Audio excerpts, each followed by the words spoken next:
Doing some blackberry picking.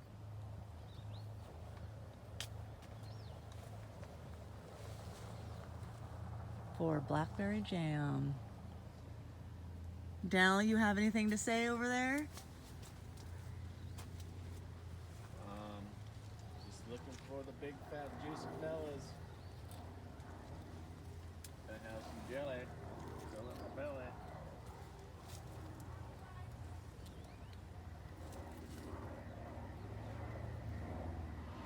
All right, everybody. Today I'm inviting you into the kitchen to watch me attempt blackberry jam for the first time. So right now I'm kind of rinsing and picking out, the leaves and everything else from the blackberries. So the boys and I all went together, and that was fun. We probably picked about 12 pounds of blackberries, and some of these just look so good. And I kind of hate that I have to wash them because I know a lot of the good juice is going down the drain, but what am I going to do? Got to be clean. So anyways, I'm going to continue doing this. I'll probably be stopping the video a lot more often compared to the last canning video I made, just so that it's not 45 minutes long, since I still don't know how to edit the video or clip it short. So anyways, I'm going to pause here, and when they come back, they'll all be clean. All right, guys, well, I ended up with 30 cups of blackberries. I did measure the weight. It looks like it was right around 12 pounds. So I rinsed them all, and now I've got them on medium-high heat in this pot, and I'm just going to be breaking them down with a potato masher. I'm not really cooking them, I'm just getting them softened up, and then I'll put them through my food mill, and I'll show you that in just a second. Okay, so while I'm mashing these up, I should probably tell you what else I got going on here. So I have, see, my jars are in the pot back here, getting ready to boil. They haven't started boiling yet, to sanitize them, or sterilize, sorry, sterilize. And then I have my lids and rings here, and I did bring up my water kettle here up to boiling, but I forgot to put the water in, so I'm going to bring it back up to boiling really quick, and then I'll pour that boiling water over the lids. So to give you a little bit of information on the recipe, I'm going to try kind of a lower sugar, no pectin recipe. So apparently, especially with blackberries, I guess, they have a lot of natural pectin, supposedly. I don't know, you guys can tell me. I have no idea whether this is going to work or not. And it's supposed to be able to just set up on its own. I do believe you're supposed to, once you get all the seeds out, because I am going to be getting all the seeds out, I think you are supposed to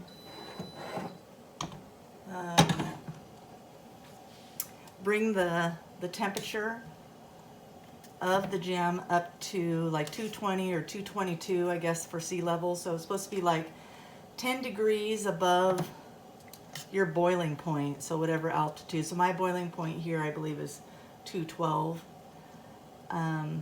So 222, you're supposed to bring it up to boil there, and then basically immediately put them into the jars. And I know some people just put it into the jars, twist the lids on nice and tight, and then flip the jars over, and then wait, a day or so, and if they're sealed, they're good. I don't know anything about that method. Maybe you guys can tell me what that method is. I mean, I've always thought that the only safest way to can is water bath canning, or steam canning or pressure cooking, but I've heard all kinds of, or pressure canning, I've heard all kinds of information about people doing canning in their oven, or just, you know, like I explained before, the one where if the liquid in the jars are really hot, you can just put the lid on tight with the ring and flip them over and they'll seal. And I know that that's kind of what they did for tomato sauces too, which that completely freaks me out, because I know all the time everybody's always talking about tomato sauces and making sure that you put citric acid or what is it, lemon juice or whatever in there, and that they have to be water bath canned. But then you have these people that have been doing it for, you know, 100 years without water bath canning it at all. So it's like, what the heck? Anyways, if you guys want to comment below and tell me a little bit about the different techniques or techniques that you use, that'd be awesome. I'm going to keep doing this and then get ready to start de-seeding them. So I'm going to pause the video and I'll be right back. Okay guys, here is the blackberries, and I'm about to put them through my, what is it, my ball harvest or fresh tech. So it's just basically, it almost kind of looks like a meat grinder, but you can see, you know, the fruit comes through here, and the juice comes out into this bowl, and then like the seeds and the skin come out through here. And I'll be putting the berries up in here. So I've got my berries here right next to me. Let's see how much of a mess I can make here. Okay. So I have the smaller, I don't know what that is. I want to say grape, but it's not a grape. But the sieve or whatever it is. And I know blackberries are supposed to be kind of difficult to get through these, so I'm going to try to take it a little bit easy. You can see the juice is already starting to come out. Okay, so I'm going to turn this on.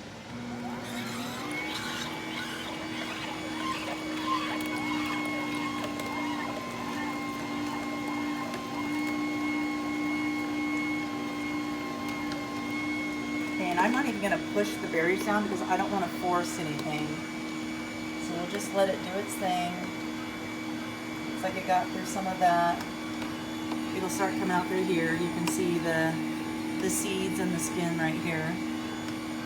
Alright, and I'm just going to keep doing that until I get through the whole pot.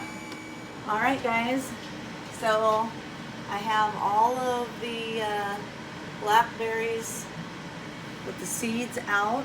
Let's take a look really quick. So that's what it looks like.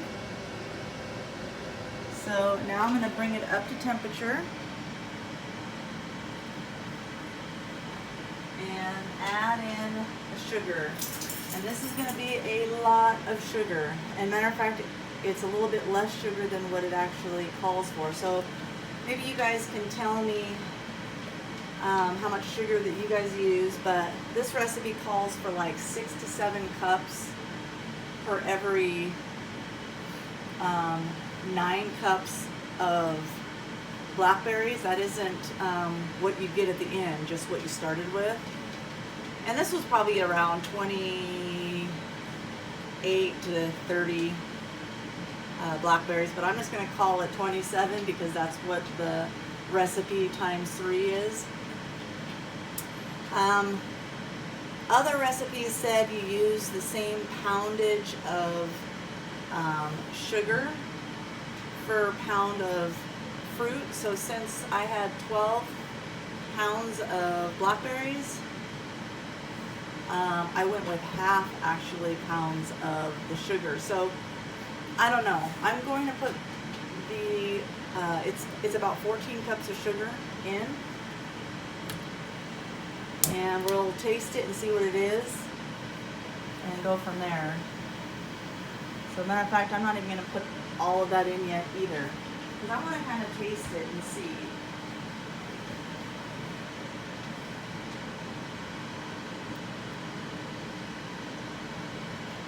It just seems like so much sugar, so the less sugar that I have to put in, the better.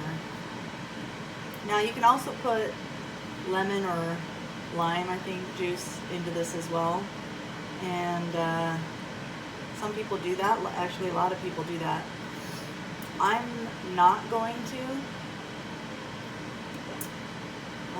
But again, tell me what you guys do and what maybe your favorite blackberry jam is, or how you can your jam, your blackberry jam. For now though, I will bring you back when I get this to the liking or the taste that I like. Okay, so there's a lot of stirring going involved here.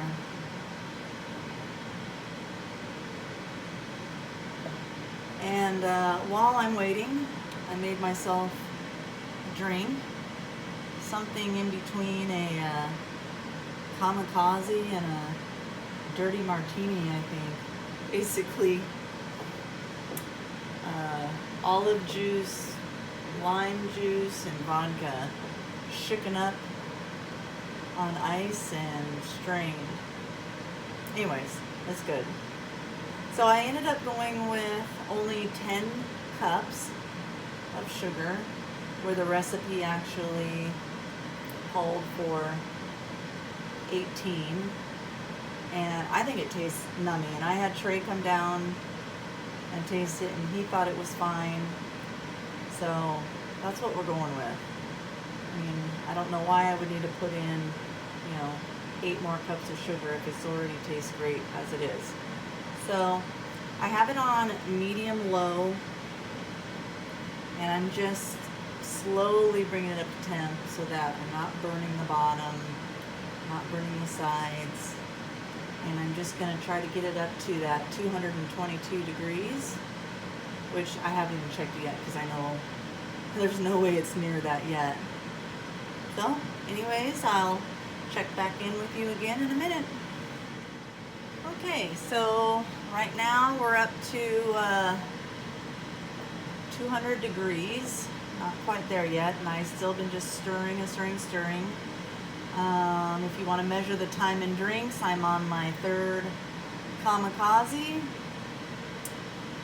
And anyways, I'll get back to you when we're up to 222. Okay, so we're at a boil, but we haven't come up to the 222 yet. But let me show you where we're at here. Okay, so I'm just been stirring it this whole time, so basically be prepared for your stirring arm to go numb. And by the way, everything to be stained. If you're not walking away from this process with stained spoons, stained counters, stained hands, I don't think you're doing it right. I am still on my 3rd kamikaze though, so no worries. Okay, I kind of wanted to show you what it looked like here. We're still not up at the 222 mark. You can see it's boiling so hard that it actually rose in the pot. So just a warning that it may rise a bit. It looks like it's reducing down at first as you're heating it up.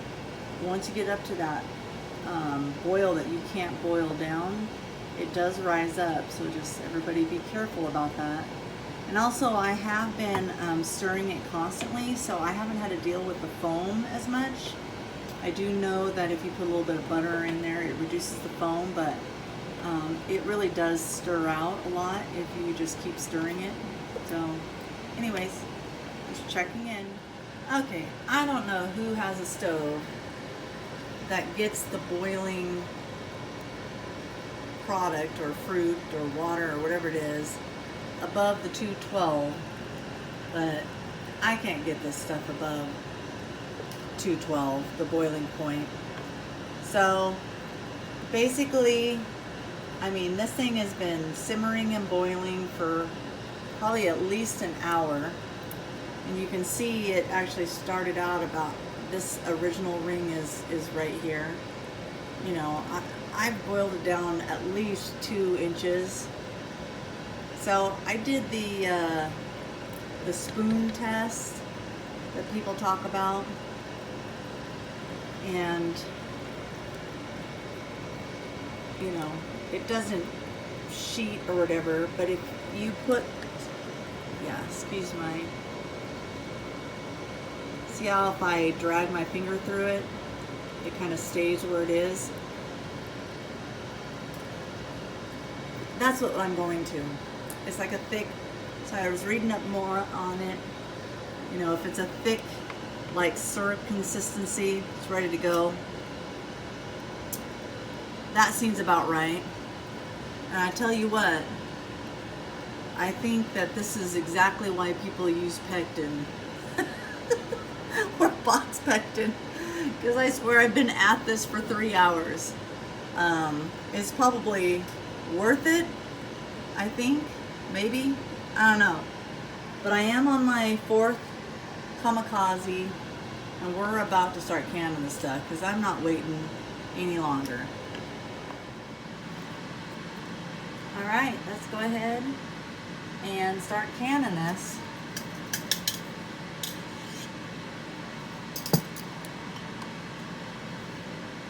So I have all my jars over here next to me. Oh, this is pretty thick.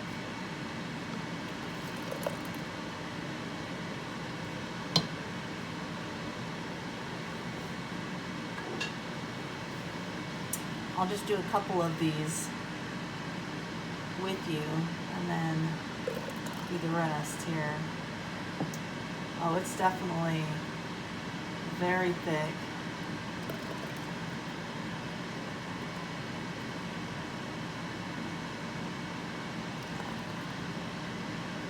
I think I need to get a bigger ladle.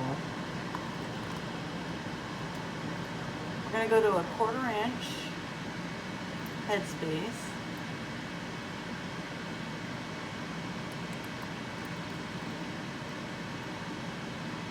It's probably pretty close right here.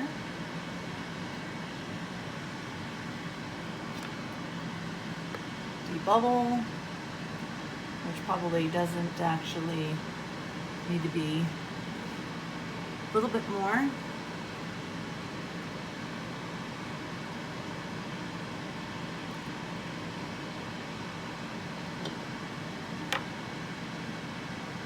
Actually, a little bit more.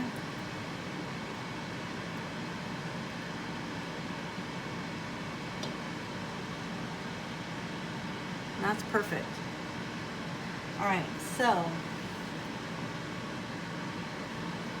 wipe off the rim.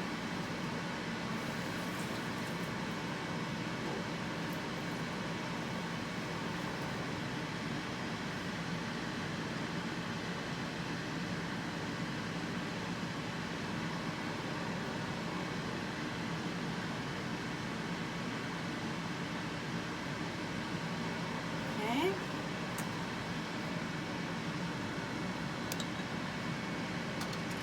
Get our lid.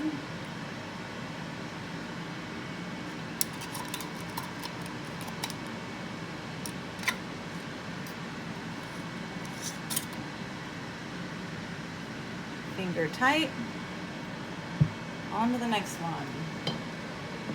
Stir this up before it starts sticking to the bottom.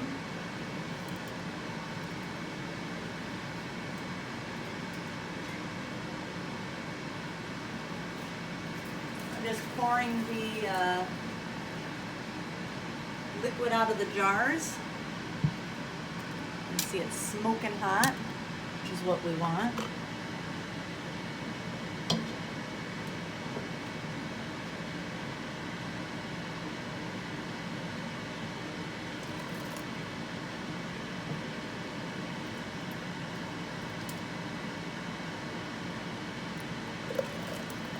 This is probably one of those half-cup ladles. I obviously need one of the 1-cup ladles, so I don't have to do this so many times.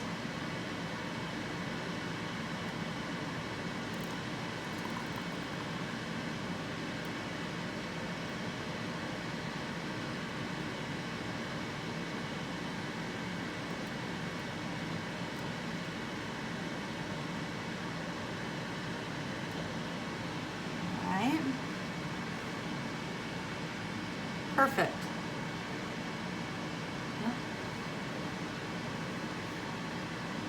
We're going to 1/4-inch headspace.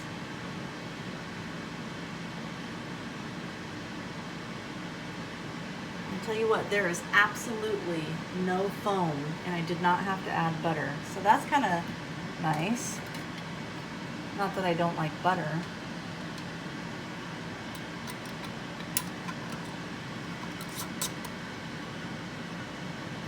All right, well, I'm going to keep doing this, and I'll come back to you.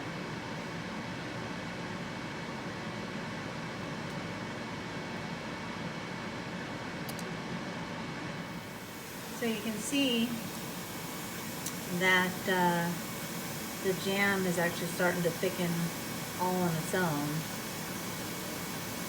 So that's a good sign. All right, guys, so I'm going to actually steam can. I ended up with 7.5 pints. And I don't know if you can see in here, but for steam canning, you flip the rack over, upside down basically, and you put the water right up, right below the rack. I put it right just where it's touching. I think they say a certain amount of quarts of water. I think it's like 3 quarts of water, but anyways, right below the rack. And we're gonna process these for 10 minutes, and then with the steam canner you actually leave the lid on for an additional 5 minutes after the 10 minutes with the heat off, and you don't actually start the timer until the little dial gauge here gets to the green area of, you know, the area that you you know, the zone that you live in. So I'm in zone 1, so I can't start the 30 or 10-minute timer until I get to the green line on the very outside zone 1 dial. So anyways, we'll get that going. All right, guys, see how the red dial is in the green zone, the very outside one where it starts with blue? So at that point, I can actually start my timer for 10 minutes.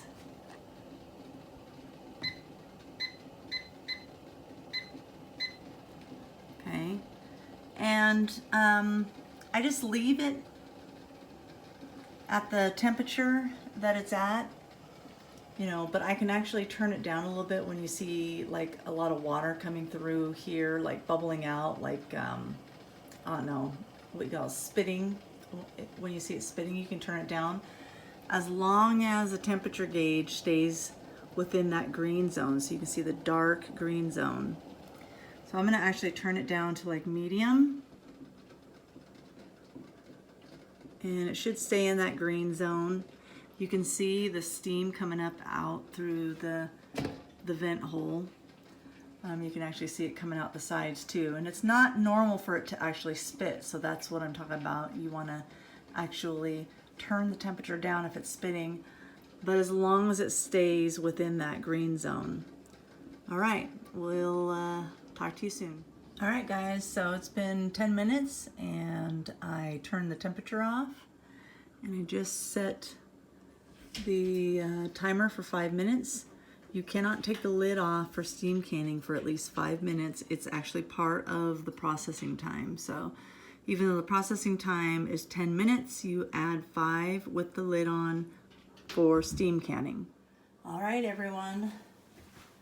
Everyone's favorite part, or at least my favorite part, the reveal time. So they've been sitting in the canner for the 5 minutes extra with the lid on and the heat off.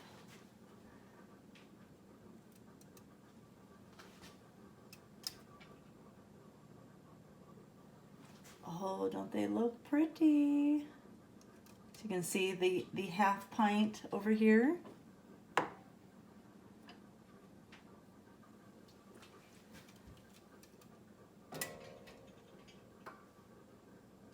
So if anybody wants to know the total amount of time, I probably have been doing this for, I'm gonna guess around 4 hours. If we were just using pectin, regular old box of pectin, I think it would be way less, but I made a choice to try without pectin just to see how it would come out. Now, if you guys want to know how long of time based in number of drinks, well, let's see. I think I just made the 5th kamikaze.